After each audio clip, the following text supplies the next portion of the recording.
Hi everyone. ఇక్కడ కొత్త dress వేసుకొని మా చిట్టి తల్లి ఏం చేస్తుందంటే ఫస్ట్ టైం మేము ఇవాళ గవ్వల చెక్క లేకుండా గవ్వలు చేస్తున్నాం.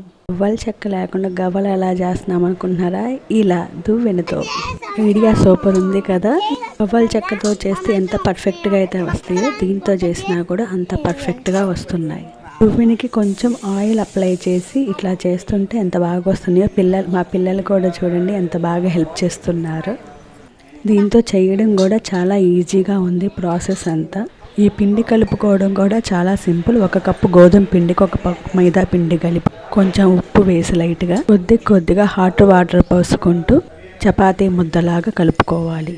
ఒక ప్యాన్ మీద ఆయిల్ పెట్టుకొని అది హీట్ అయ్యాక వీటిని కొంచెం వేసుకొని గరిటెతో తిప్పుకుంటూ అన్ని వైపులా బాగా కాలేటట్టు గోల్డెన్ బ్రౌన్ కలర్ వచ్చే వరకు వేయించుకుంటూ ఉండాలి. పక్కన స్టవ్ మీద మరొక ప్యాన్ మీద బెల్లం పాకం రెడీ చేసుకోవాలి. తీగ పాకం వచ్చే వరకు ఉంచుకొని స్టవ్ ఆఫ్ చేసుకోవాలి. కాల్చుకొని రెడీలో ఉన్న గవ్వలన్నిటిని పాకంలో వేసి బాగా పాకం మొత్తం వాటికి అంటేటట్టు తిప్పుకుంటూ ఉండాలి.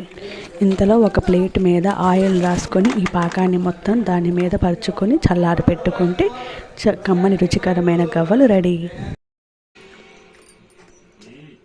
సూపరా.